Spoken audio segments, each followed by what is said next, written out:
Sæl veriði enn og ný, velkomin í Loftsælinn í kvöld. Við ætlum að halda áfram för okkar Daniels bókina og nú erum við komin á 4. og 5. kafla. Svona farin að klára fyrri hluta bókarinnar. En erindið í kvöld ber titilinn Dramb falli næst, fall Babýlonar. Það eru til margar furðulegar sögur af fólki sem hefur alist upp hjá dýrum út í skógi. Þið kannist kannski við suma þeirra. Þessi ungi piltur, Bello hét hann, var frá Nígeríu og hann var yfirgefinn út í skóg þegar hann var svona 6 mánaða gamall af því að hann var andlega fatlaður og hafa foreldrar hans bara borið hann út nema hvað það er ekki svo mikið frostana, svo hann lifði af og hann var fundinn nokkrum árum síðar og menn fóru að sjá að hann hefði verið alinn upp af simpönsum því hann fór að bar öll einkenni þess hvernig hann hegðaði sér, hvernig hann bar hendunar og labbaði eins og þeir, hoppaði og skoppaði og sýndi ákveðna hegðun. Og þegar hann var tekinn tilbaka aftur inn í mannasamfélag og settur inn á svona uppeldisstofnun, þá náði hann sér aldrei almennilega á strik með krökkunum, lærði aldrei að tala eða neitt.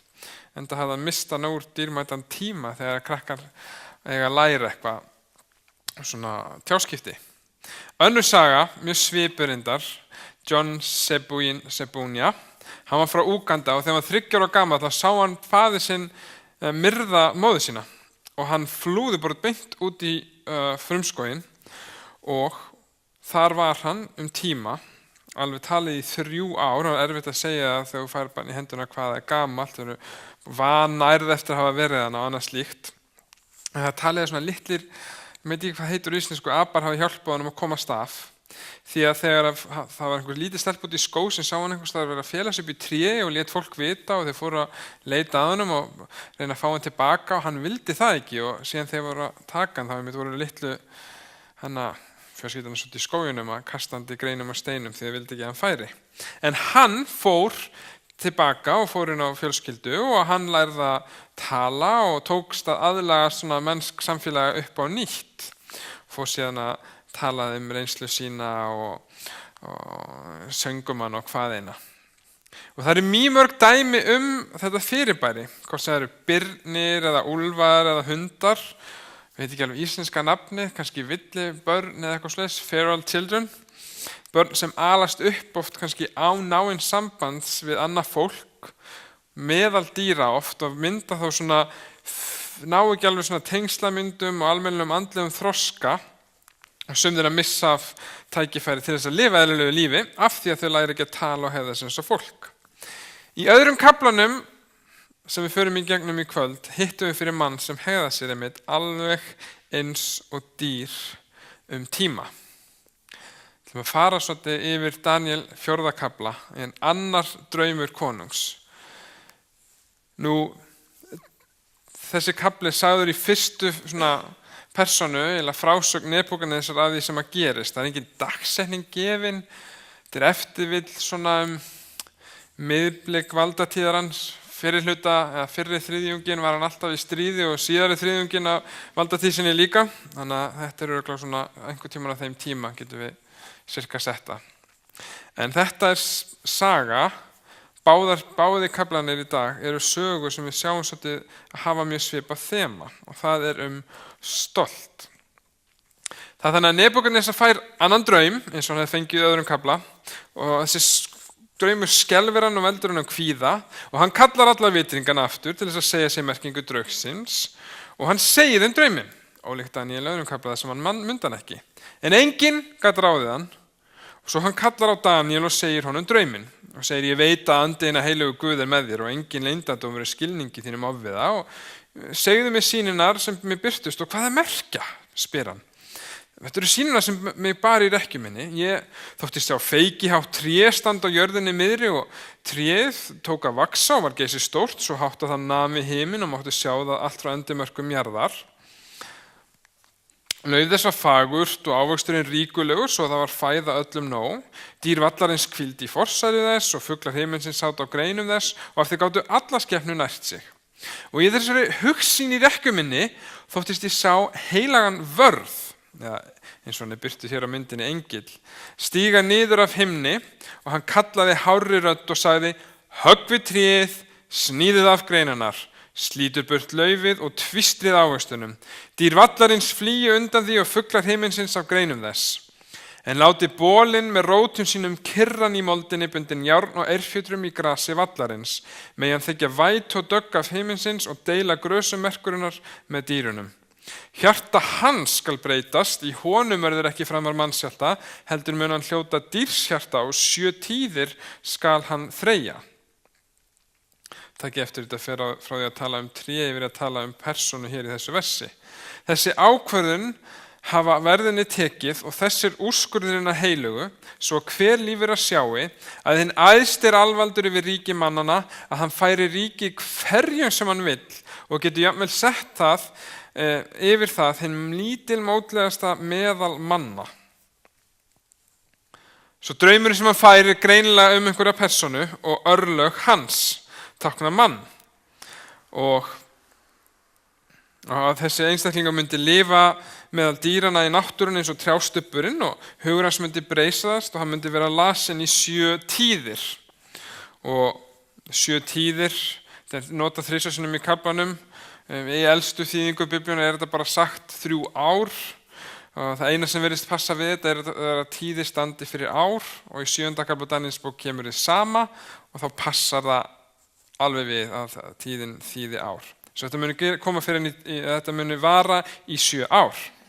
Og það er greinilegt út frá lýsingunni í Daníel 2 á Nebúkadnesar og Babylon að þetta á við konung sjálfan. En enginn þorir að segja neitt við hann. Hver vill hljóta sögulaunin að því að færa kongi þessar fréttir? Með við viðbröðans í kafla 2 þegar þið gátu ekki gert eitthvað, þá lá ég það ekki. En frekar hefðu kannski getað sagt honum að þessi draumur ætti við óvini hans eða eitthvað svoleiðis, ekki satt. En Daníel kemur og segir: þess vildi ég óska, Herra, að draumur þessi rættist á óvini þínum og merkings hans gengi eftir á andstæðingu þínum. Því að tréð sem þú sást vaxa ert þú konungur, sem ert orðið mikill og voldugur. En þú konungur sást heilagan vörð stíga af himni og segja: höggvið tréð og eyðið því, en láti bolinn með rótum sínum vera kyrran í moldinni, bundin járn og eirfjötrum og grasi vallarins, megi hann þykja vætu og dögg himinsins og deila grösumerkurina með dýrunum og 7 tíðir skal hann þreyja. Þú verður hrakinn burt úr samfélagi manna til dvala með dýrum merkurinnar.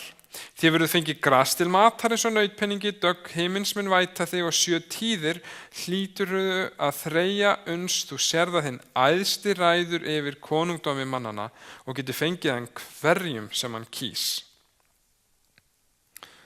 En jafnframt var sagt að bolur trésins og rætur skyldu verða eftir og merki það því að þú munt halda ríki þínu er því verður ljóst að allt vald er á himnum. Megi þér því þóknast ráð mitt, konungur, bættu fyrir syndiðina með góðum verkum og fyrir ranglætið þitt með miskunnaverkum við fátæka, þá má vænta að hamingja þín verði langærri. Svo Daníel, þegar hann er spurður hvað draumurinn snýst, þá hikar hann ekki við, hann segir reyndar: ég vildi að óska þess að það væri ekki fyrir þig, en segir honum, því hann óskar honum einskis ills, en hann segir honum ráðningu draumsins. Eitthvað myndi koma fyrir Nebúkadnesar í 7 ár, svo hann myndi ekki geta verið við þau stjórnvöld þar sem hann hefði vanur að vera. Hann myndi, lýsingin á því eins og myndi lifa meðal dýrana í 7 ár, eins og væri einhver svona, myndi koma fyrir, eitthvað myndi gerast fyrir andlega heilsu hans, einhver geðsjúkdómur að ræða, en það er allan sagt að hjarta hans, sem í hjarta manns myndi vera skipt og í staðis er þið sett eins og hjarta dýrs. En spurningin er, hvernig gæti maður eins og Nebúkadnesar, eins mikill og voldur eins og hann, þjáðst af þessu? Hérna áður fyrr hefðu þeir ráðgjafar hans náttúrulega talið þess að geðsjúkdóma eða eitthvað sem var að koma fyrir hann svoleiðis vera verk illra anda, en hvernig gátu þeir verið að plaga konunginn sem er blessaður af Guðunum og búin að gera svo mikið fyrir þessa land og þjóð. En lexían sem átt að sem hafa verið að koma hana í gegn. Við sjáum hana alveg alla leiðina í alveg öllum köflum Daníelsbókar. Í fyrsta kafla Daníelsbókar segir að drottinn gaf honum, Nebúkadnesar, á vald Jójakim Júdakonung og hann nær yfir þeirra landsvæði. Í öðrum kaflanum sjáum við að drottinn svipti konunga völdum og kemur konungum til valda. Þannig að sama hverjir koma og hverjir fara, að þá er hann þar á bakvið. Hann getur gefið valdið og tekið valdið. Og það er greinilegt þegar við skoða líf Nebúkadnesara að Guð hafi greinilega veitt honum mikla tign. Hann var yfir stóru heimsveldi en fékk núna að prófa hina hliðina á þessu. Að Guð sem svipti líka konungum völdum.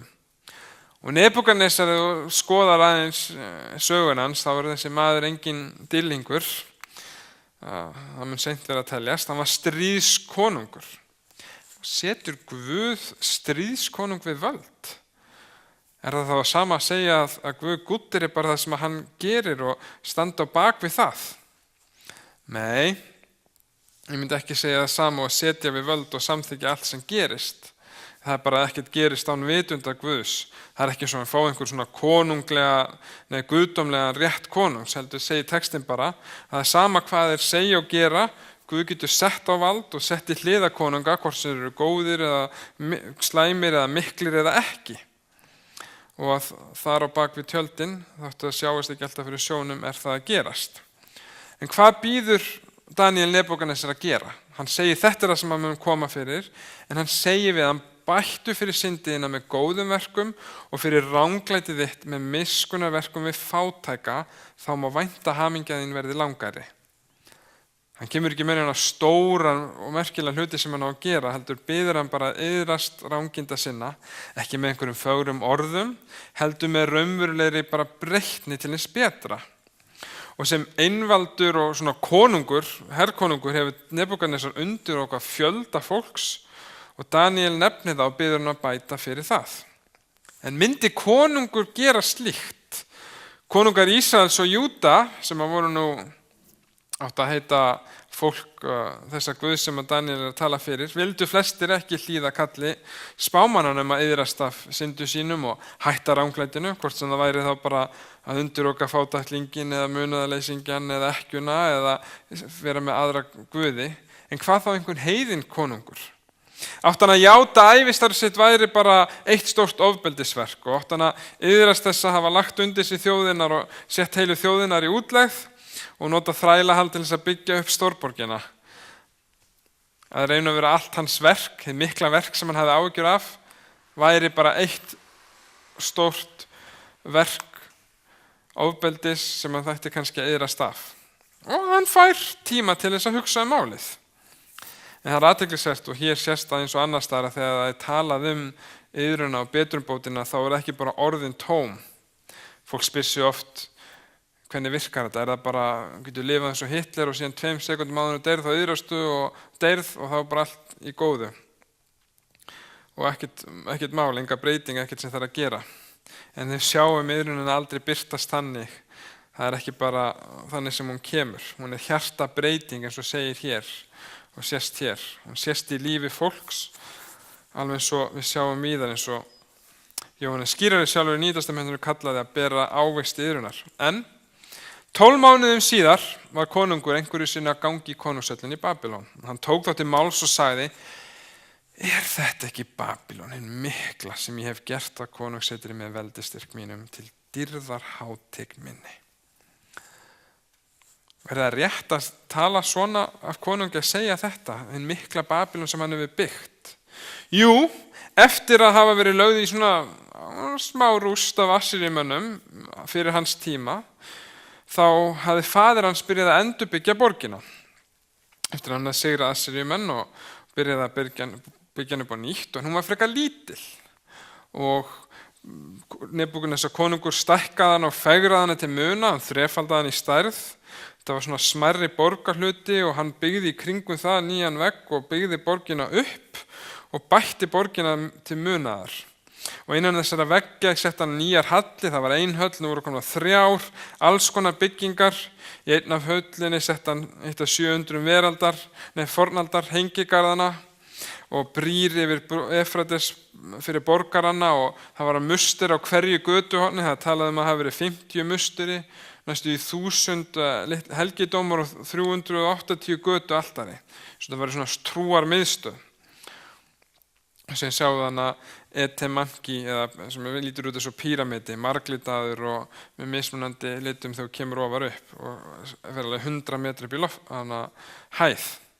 Og borgin, ef þú skoðar hana, það var kannski ekki rosalega stór, 5 ferkilometrar. Þegar við skoðum stór Reykjavíkursvæðið og sjáum hvað þetta er svona flatt út og langt og stórt, það virðist að vera lítið, en þetta er náttúrulega allt rosalega þétt með múra utanum til þess að geta varið sig og ekkert endilega dreift, heldur svona staplað saman og fólk býr bara þröngt.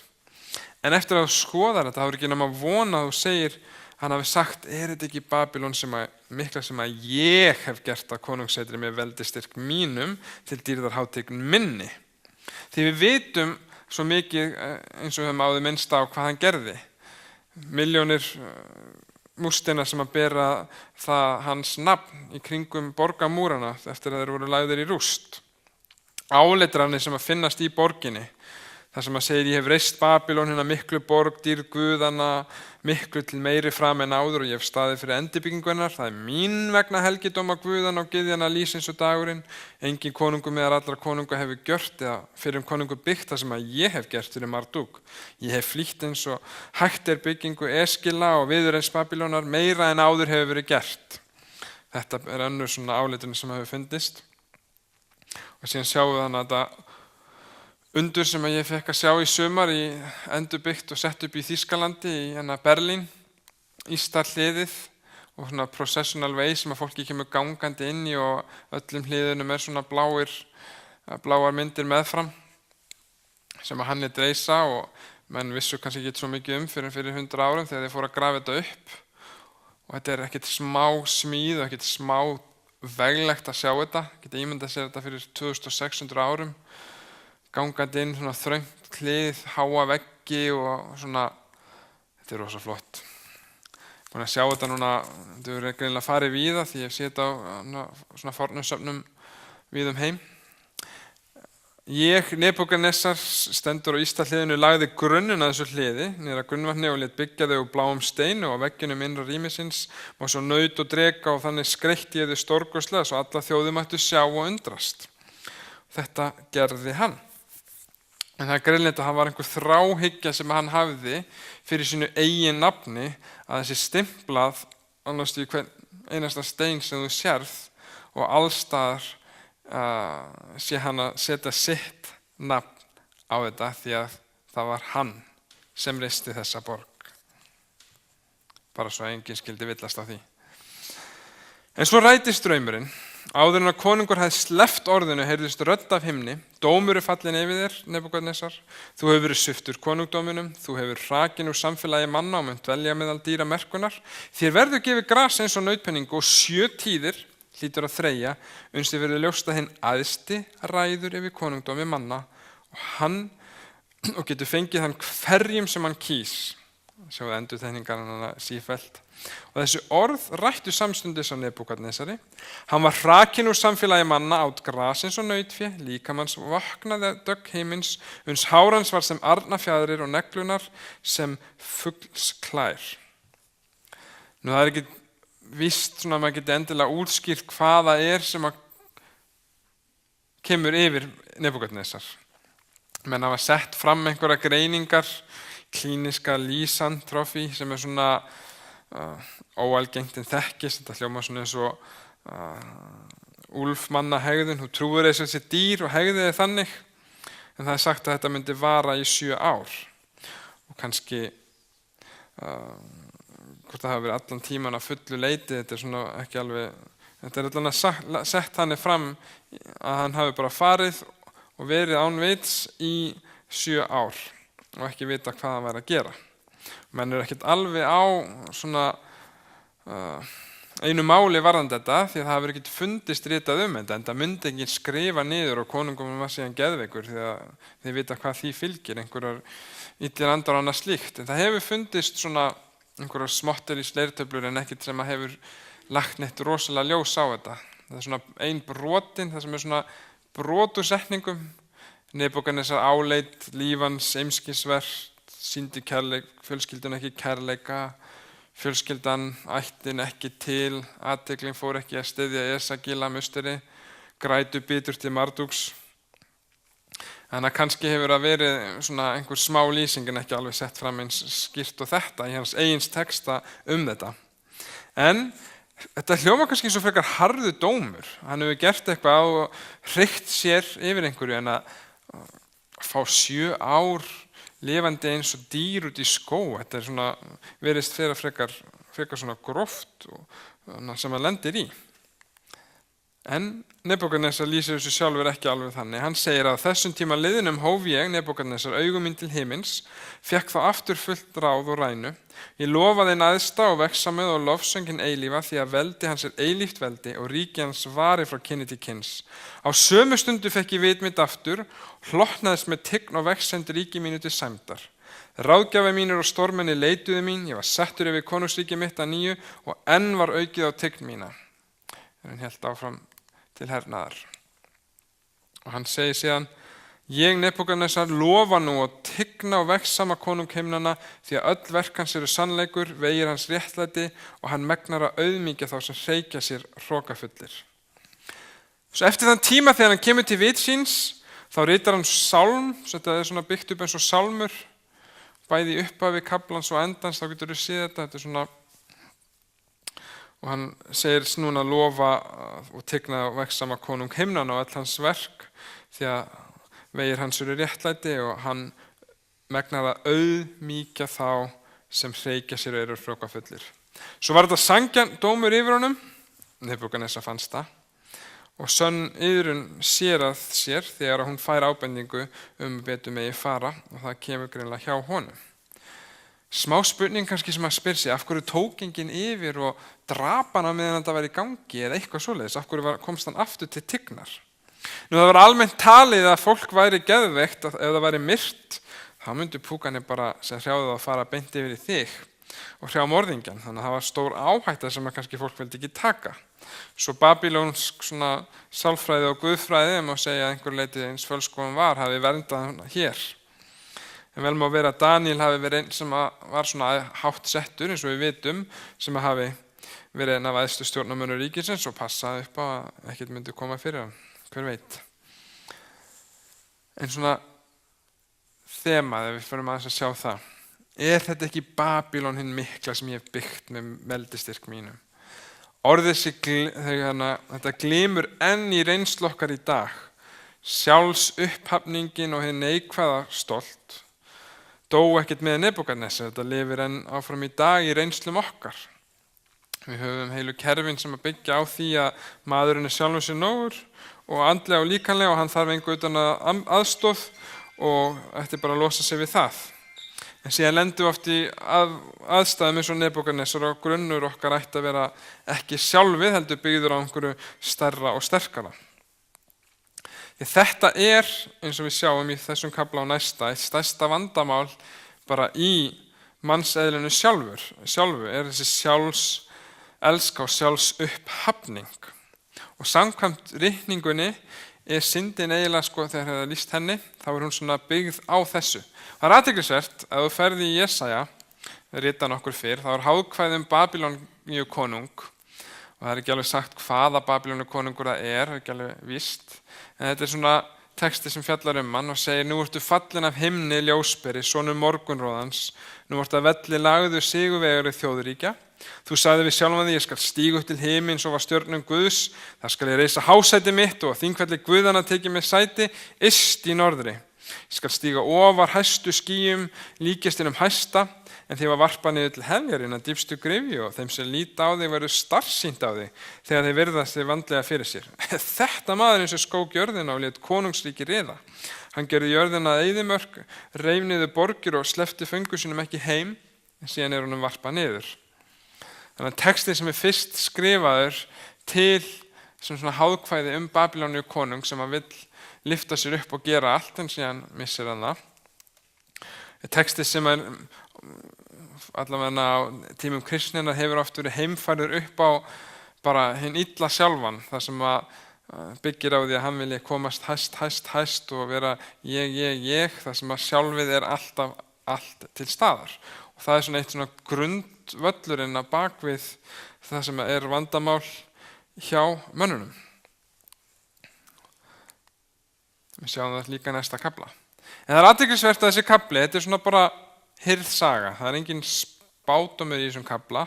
Menn hafa reynt að gera eitthvað úr þessum 7 árum og trjátrumbi, en ef við skoðum þetta, 3. og 7. kafli sem við fórum síðast úr, þeir voru hliðstæðir, fjölluðu ofsókn, frelsun og nauða, engin spádómur þar, og ekki hér heldur í 4. og 5. þegar það verið að tala konunganir læra að það einn hæsti sem ræður en ekki þeir, og enda þetta ekkert í spádóms hluta bókarinnar. En annar kafli sem svipaður og segir sögu, sem svona keimlík en samt öðruvísi, Daniel 5. kafla sem eina þekktustu sögunum líka, það sem ritað á veggi. Skulum aðeins lesa. Belsasar konungur hélt fyrirmönnum sínum mikla veislu, 1000 mönnum alls, og drakk vín sitt með þeim, en ef vínið tók að svífa á Belsasar, skipaði hann að sóttskildi gull og silfurkerin sem Nebúkadnesar faðir hans hafði haft á burtu með sér musturinn í Jerúsalem. Og þau drukku vín og lofuðu Guði sína, Guður gullri, silfri, eir, járni, tré og steini. En þá birtust fingur á manns hendi og rituðu þeir á kalkið á vegginum í konungshöllinni. Svo 5. kafli gerist löngu síðar. Þetta að gerast þegar að Persar eru með umsátur eftir villum borgina og þar eru menn bara að stunda veisluhöld. Og Belsasar þar konungur og heldur þannig veislu og að lofa Guði sína úr gulli, silfri, eir og járni. Við höfum aðeins séð þessa röð áður. En borgin í fínu lagi. Eftir að Nebúkadnesar var búin að byggja hana og stækka hana, þá var hún svo stór og mikil að erfið að komast yfir hana að þeir voru bara í góðum málum. Það talaði að múrarnir hafi verið tvöfaldir, innri og ytri, 4 og 7 metra þykkur og síðan 8 og 9 metra þykkur. Það svona næstu 30 metrar af vegg til þess að fara í gegnum. Og varsla á þeim flestum nægtanlega og næga matabirgðir í morginni og fjölda ára, þannig að það alltaf hægt að komast yfir þetta, alveg ósökkvandi eins og Titanic var. Og þannig eru þeim í sína veislu og njóta þess, og þegar þeir eru að taka með drykkjaföngum, þá eru þeir að sína fram á sigur sinna guða yfir hinna guða Daniels og þeirra sem eru núna bara að voru með einhverja gull og silfurker sem að koma úr musturinn í Jerúsalem og var núna bara undir einhverja bjórveislu hjá þeim. En Babýloníumenn voru þekktir fyrir að brugga bjór og hafa fundist margar jarðtöflur sem með uppskriftum og leiðbeiningar hvernig skyldi gera það. Bara svona. En hann að fagna svona sigri yfir einhverjum öðrum guðum sem samt pínu leim því að hann hafði ekki gert neitt. Hann tekur bara við ríkinu seinna, 4. konungur eftir Nebúkadnesar, og Nebúkadnesar hafði farið og sigrað og stækkað og unnir, en hann núna að reyna að njóta þess sjálfur. En höllin innan hliðisinn sem við sáum áðan, hún leiddi í gegnum fórst þennan gang, þar sem svona allar þessar myndir inn hliðið, þú fórst þar inn í rými, þar sem fólki eru með veisluna, þá hafa menn fundið að þetta var svona hvítmálað með kalki. Þannig að góði veggir til þess að skrifa á og hér kemur óþekkt hönd og ritar á veggina. Konungur brá litum og var svo óttasleginn að fætur hans kiknuðu og hnén skulfu og konungur kallaði háum rómi að sækja skyldu særingamennina, Kaldea og spásagnamennina og konungur tók til máls og sagði við vitringana: Hver sem les þetta letur og segir mig hvað það merkir skal hljóta purpuraklæði, hálsöstur gull og skipa 3. æðsta tignasess í ríkinu. Enginn þeirra getur sagt neitt, þangað til að konungsmóðirin, hvort það var móðir Nebúkadnesar eða annar konungs, hún kemur og búin að lifa hana lengur og man hlutina og segir: Í ríki þínu maður nokkur sem andina heilugu Guða býr í og dögum föður þíns reyndu menn hana visku, þekking og spekju, líkri speki Guðana. Og Nebúkadnesar konungur, faðir þinn, skipaði hann yfirmann spásagnamannana, særingamanna, Kaldea og galdramannana. Svo eftir hann búinn að kalla spásagnamennina og bjóða þeim þriðju æðstu tignasess ef þeir geta ráðið í orðin. Hann búinn að gera það í öðrum kafla þegar hann fekk draumið með styttuna og þeir gátu það ekki. Og í 4. kafla sem við lásum fekk hann draum og hann kallar á og þeir get ekki sagt neitt fyrir, en það var Nebúkadnesar sem að gerði það. En hér kemur næsti konungur nokkru síðar og gerir nákvæmlega sama og enn á ný geta þeir ekki ráðið neitt. Ekki fyrir að það mælt með Daniel. Af því að þessi kafli gerist svo löngu síðar, alveg ef að Daniel annar kafli sem við lásum með styttuna, síðan líður alveg bara langur tími, örugglega næstu hátt í 60 ár, þannig að Daniel er orðinn gamalmenni hér, gamalmenni, hann er en eldri maður hér, og er ekkert með, það er ekkert kallað á hann þegar verið að kalla spásagnamennina, hann er örugglega bara fallið úr stalli eftir að Nebúkadnesar fellur frá. En einhver man eftir honum og því sem hann gerði, þráttur hann hefði verið gleymdur tíma. Og það var komið með Daniel til konungs og konungur sagði við hann: "Ert þú Daniel einn af gyðingunum sem að konungur faðir minn herleiddi frá Júda? Ég hef heyrt að andi Guðanna búi í þér og þú sért gæddur visku, þekkingu og dæmafari speki. Geturðu lesið þetta letur og sagt mér hvað það merkir, þá skaltu hljóta á launum purpuraklæði, hálsfestur gulli og teljast inn 3. tign í ríkinu öllu."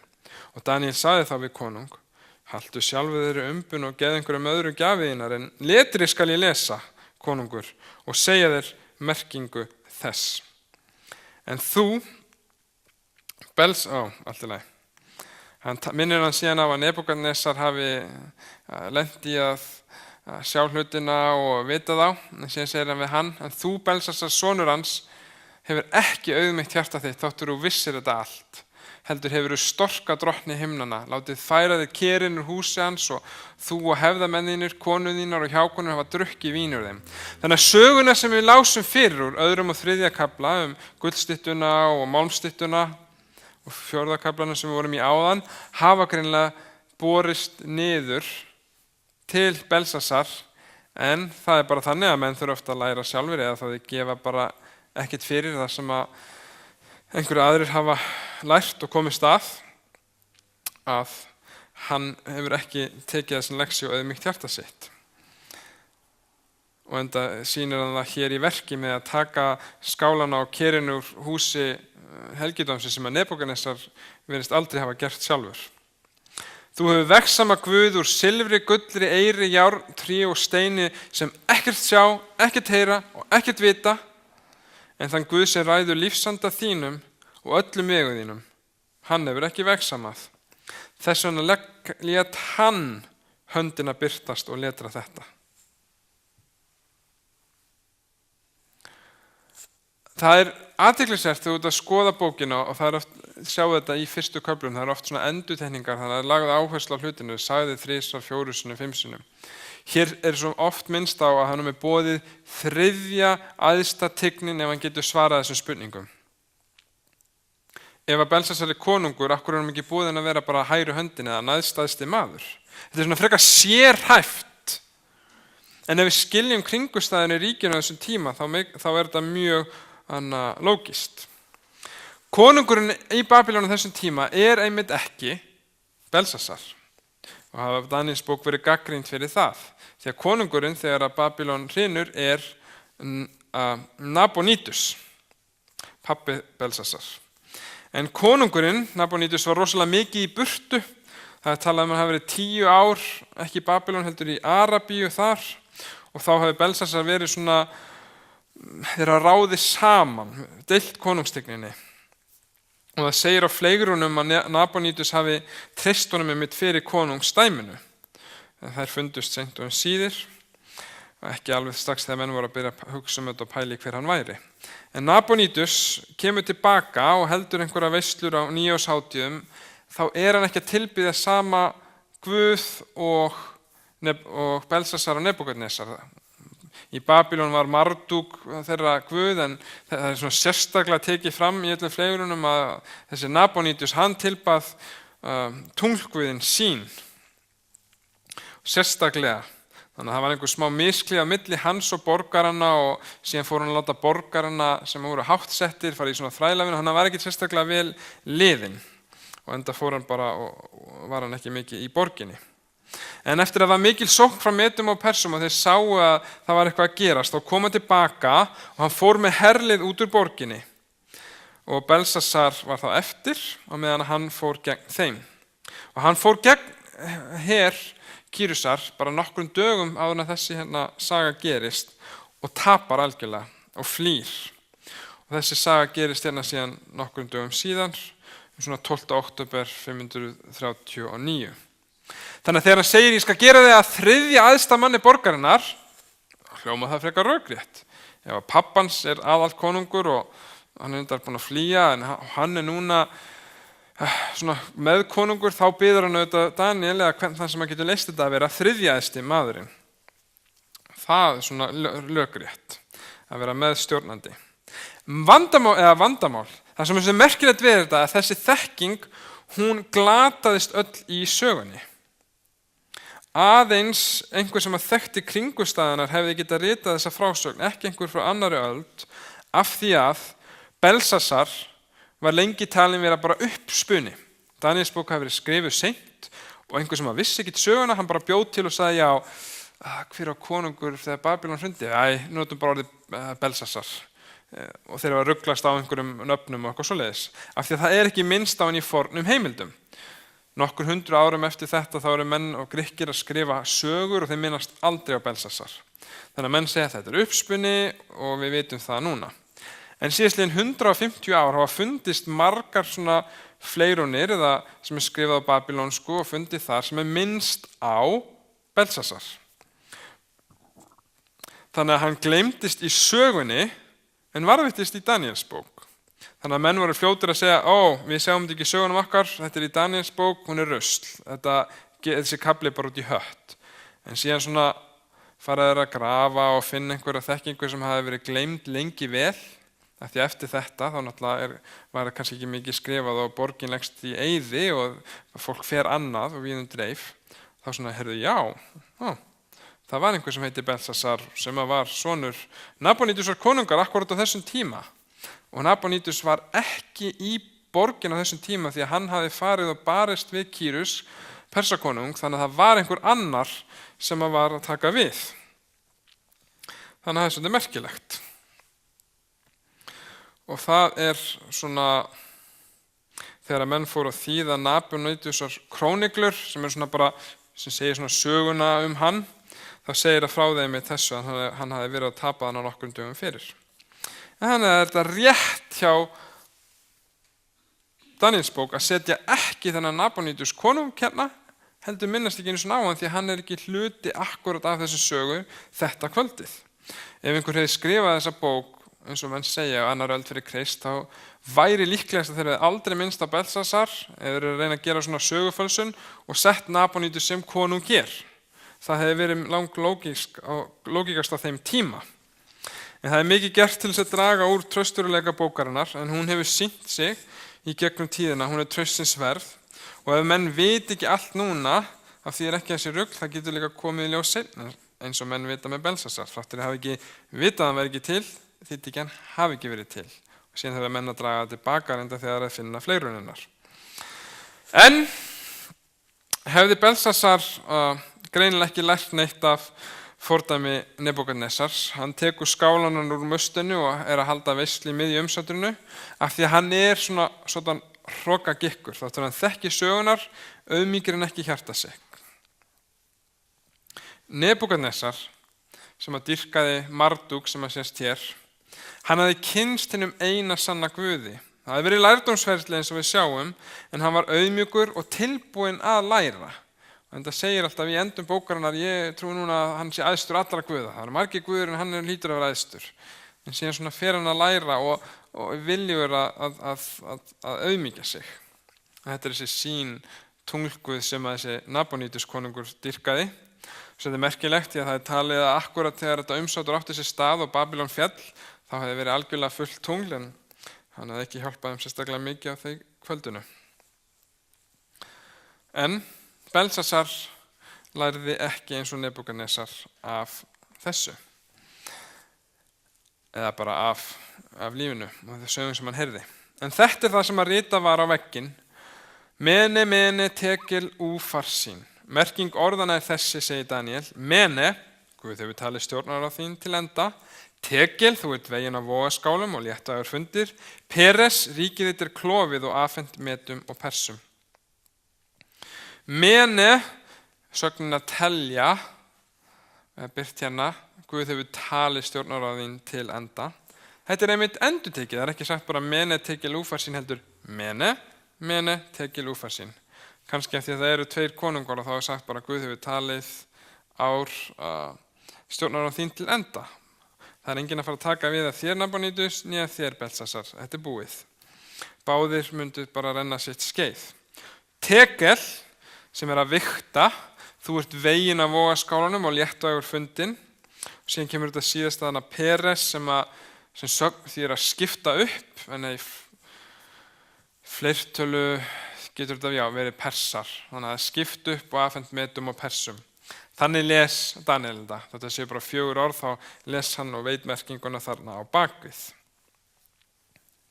Það er athyglisvert að 100 árum eftir að Babylon lögð í rúst, þá kemur Heródótus sem að skrifaði mikið sögur, 1 öld eftir, og honum var sagt að Persar hefðu fært árfarveginn úr stað Efrades, síðan farið inn í borgina gegnum gamla árfarveginn sem að rann í gegn.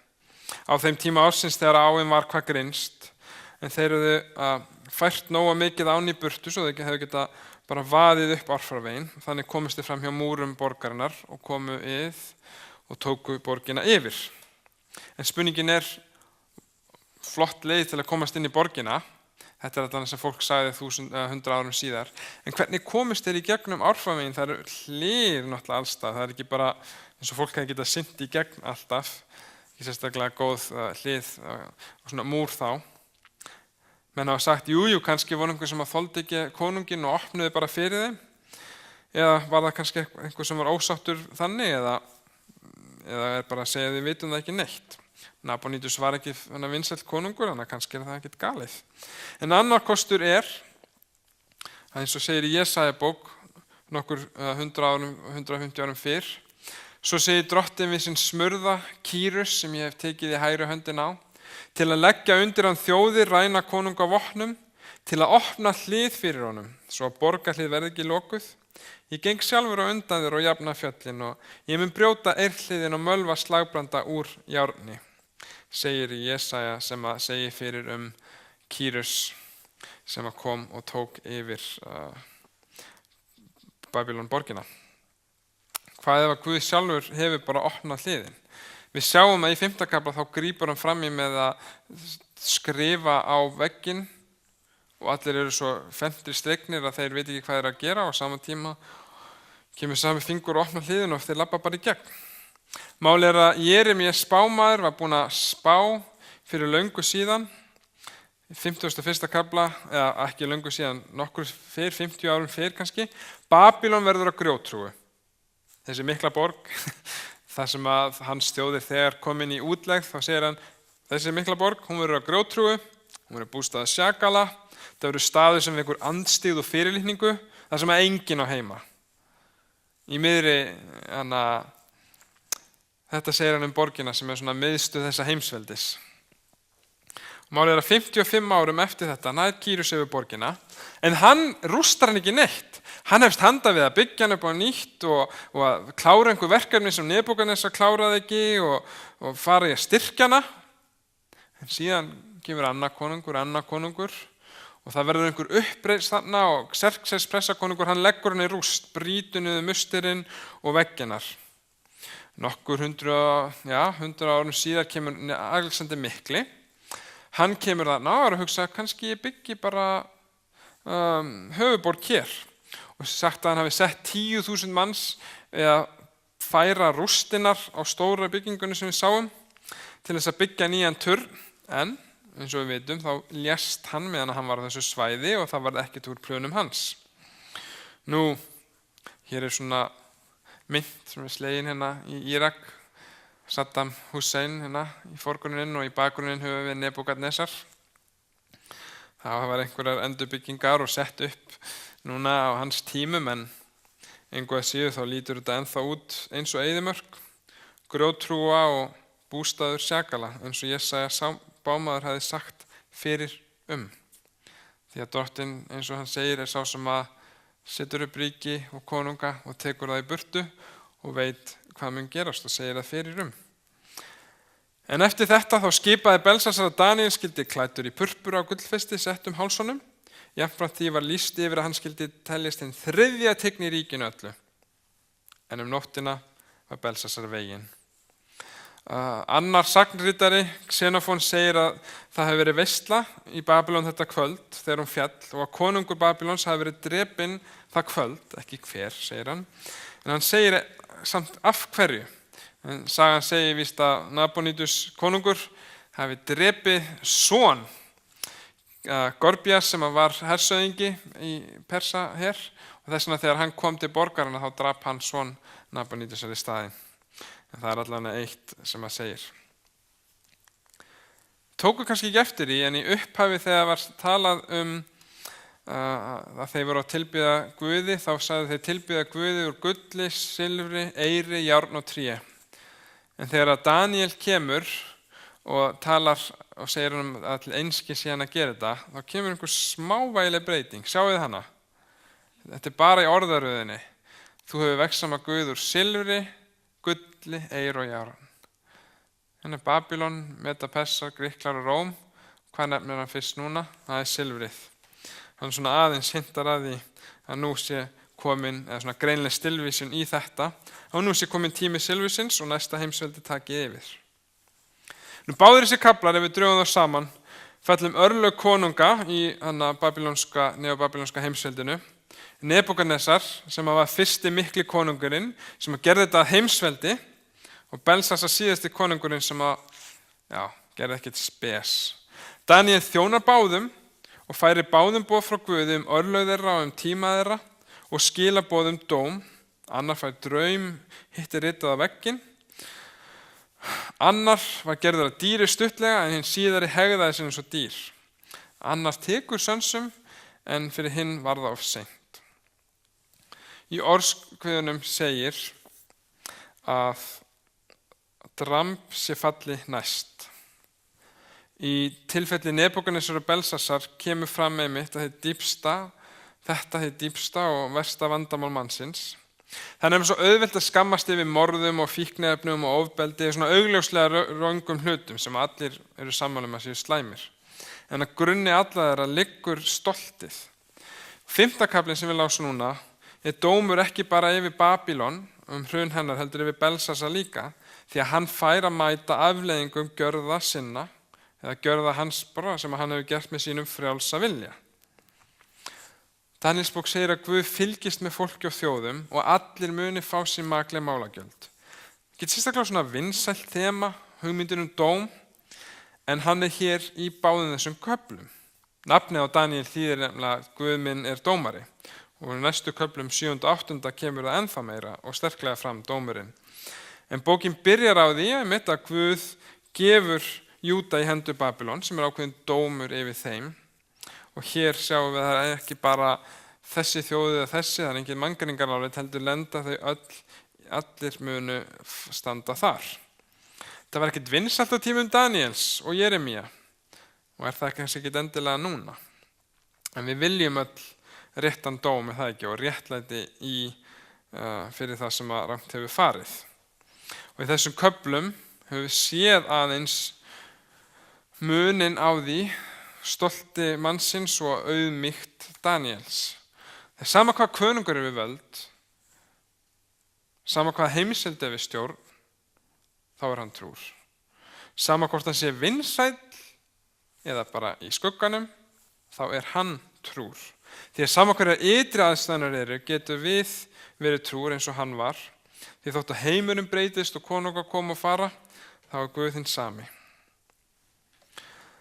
Fall Babylónar sem birtist hér og í öðrum bókum verður svona rosalega mikið þema í systubók Daníels, Ópenbarunarbókarinnar, og það er rosalega mikla samlengingar dregnar hann af falli bókstaflegu Babylon og hinnar andlegu Babylon. Og leksían er dregin af Babylon sem að birtist í með Daníels bók hér og heimfarð upp á hórkonuna sem að situr á drekanum með 7 við höfuð. En hver hún er og hvað tengist henni er önnur saga. Þótt að við séum ekki konungar yfir heimsveldum og við höfum ekki skálað með helgidómsmunum við einhver skurgoða dýrkunarsvall, geta kaflarnir samt talað til okkar, því að sjálfselskan sem er svo öfug við kærleika Guðs sem að snýst ekki sjálfa sig heldur en aðra, plagar okkur öll. Ef við höldum að við séum okkur nóg til alls, þá sem við lítið sem að vinna gegn þessari sjálfselsku. Við þá er oft grunnt á því að sækja kærleikan sem er byggður á ekki mér heldur líka öðrum. Dramb er falli næst og hroki veitir á hrun, segja orðskveðinir. Ert þú Nebúkadnesar sem að tekur leiðbeiningum drottins og auðmýki hjarta þitt, þáttur að sé sárt þegar þú fær upplýsingar og veist betur, eða herður í hjarta þitt og lætur eins og Belsasar sem að var hrokafullur og þurfti ekki neitt frá neinum og tók bara ekki við leiðbeiningunum þar til það var á seint. Ritningin segir að allir menn munu standa frammi fyrir dóm og munum við hafa reynslu Nebúkadnesars eða Belsasars.